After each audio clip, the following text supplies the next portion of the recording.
প্রত্যেক দিনের একটাই চিন্তা, বাচ্চাদের টিফিনে কি দিব, বাচ্চাদের টিফিনে কি দিব। তাই আমি ঝটপট একটা বুদ্ধি বের করে নিয়েছি। এখন আর চিন্তা নেই, 2 মিনিটেই রেডি হয়ে যাবে আমার স্যান্ডউইচটা বানাতে কিন্তু সময় অনেক কম লাগে, কিন্তু খেতে কিন্তু অনেক মজার, বাচ্চাদের পছন্দের খাবার। আমার হাতের কাছে যা ছিল তা দিয়ে তৈরি করে ফেলেছি মজাদার স্যান্ডউইচ। এই মেয়োনিজটা কিন্তু আমি নিজে হাতেই বানিয়েছি। আমি এই স্যান্ডউইচটাতে দিয়েছি একটা সিদ্ধ ডিম, একটুখানি গাজর, আর হচ্ছে একটু চিকেন ছিল, সিদ্ধ চিকেন। ওইটা দিয়ে মেয়োনিজটা দিয়ে রেডি করে ফেলেছি ডোটা রেডি করে এক পাশ দিয়ে রেখে দিলাম। রেখে দেওয়ার পরে ব্রেড কেটে নিচ্ছি।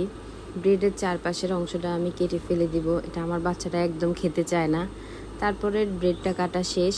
এবার মেয়োনিজের যেই রেডি ওটা ছিল ওইটাই দিয়ে দিব, একটু ভালো করেই দিব, কারণ এই মেয়োনিজ দিয়ে এই সালাডটা আমার বাচ্চারা অনেক পছন্দ করে। তো আর কি, এটা কেটে নিলাম, কেটে নিলে হয়ে যায় মজাদার স্যান্ডউইচ। অল্প একটু সময় লেগেছে।